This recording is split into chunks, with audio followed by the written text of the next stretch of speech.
ముందుగా ఈరోజు శివానంద లహరి నుంచి 3వ శ్లోకం చదువుకుందాం.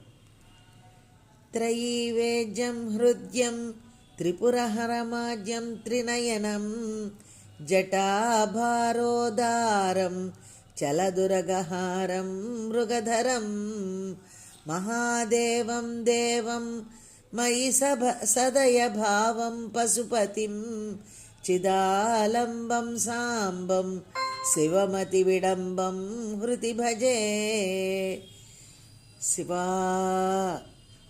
3 వేదములలో తెలియబడువాడును, హృదయమునందు స్ఫురించువాడును, స్థూల సూక్ష్మ కారణ శరీరములను నియంత్రించి నిర్మూలించువాడును, సృష్టికి ముందే ఉండువాడును, 3 కన్నులు గలవాడును, జటాజూట సర్పహారములు కలవాడును, చేతిలో లేడిని ధరించినవాడును, ప్రకాశానందములు తన రూపముగా వెలుగొందువాడును, నా యందు గలవాడును, దయగలవాడును, స్వస్వరూప జ్ఞానమునకు ముఖ్య సాధనమైన వాడును, ఆ సకలలోక పాలకుడును, సమయ అవసరాలను బట్టి ప్రవర్తించువాడును, పార్వతీ సమ్మోహుండును అగు పరమేశ్వరుని హృదయములో సేవించుచున్నాను.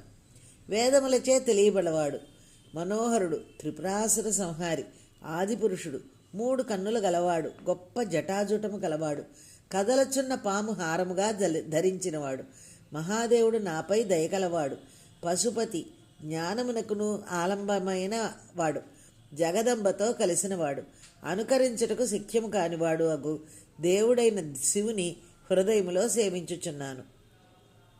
వేదముల చేత మాత్రమే తెలియదగినవాడు, అత్యంత సుందరుడు, త్రిపురాసురులను సంహరించినవాడు, అందరికంటే పూర్వజుడు, త్రినేత్రుడు, జటాజూడధారి, సర్పమును కంఠాభరణముగా ధరించినవాడు, దయాస్వరూపుడు, పశుపతి, అమ్మతో కూడి ఉన్నవాడు, చిదానంద స్వరూపుడైన ఈశ్వర్ని సదా సేవించుచున్నాను అంటూ మనకి ఆదిశంకర్ల వారు మనకి శివానంద లహరిని అనుగ్రహించారు.